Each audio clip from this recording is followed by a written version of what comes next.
என்னது அப்படியா? தோ இப்பயே அனுப்புறேன். என்னங்க ஒரே பதட்டமா இருக்கீங்க, என்னாச்சு? அது உனக்கு புரியாதுமா, விடு. என்ன புரியாது, சொல்லுங்க என்னன்னு. அது உனக்கு வராதுமா. என்ன வராது, என்ன புரியாது? அது ஒண்ணும் இல்லம்மா, நம்ம தஞ்சை கொக்கா மசாலா ஏதோ சமையல் போட்டி நடத்துறாங்களாம். அதுல இல்லத்தரசிகள் மட்டும் கலந்துக்கலாமா. அது மட்டும் இல்லாம ஜெயிக்கிறவங்களுக்கு அவங்க பரிசு அவங்களே செலக்ட் பண்ணிக்கலாமா. ஐயோ, இது சூப்பர் மேட்டரா இருக்கே. சரி, எனக்கு ஏதோ புரியாது வராது, நீ என்ன விஷயம்? அதாங்க இது. மவனே, எனக்கா சமைக்க தெரியாது, உனக்கு யாரு தினமும் சமைச்சு போடுறது?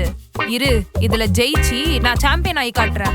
ஆமா, எப்படி ரிஜிஸ்டர் பண்றது? கீழே தெரியுற அந்த நம்பருக்கு வாட்ஸ்அப் பண்ணி நம்ம டீடைல்ஸ் அனுப்பணும். இனி பாப்ப இந்த காளியோட ஆட்டத்தை. ஆமா, முதல்ல யாரையும் அனுப்புறேன்னு, யார் அது?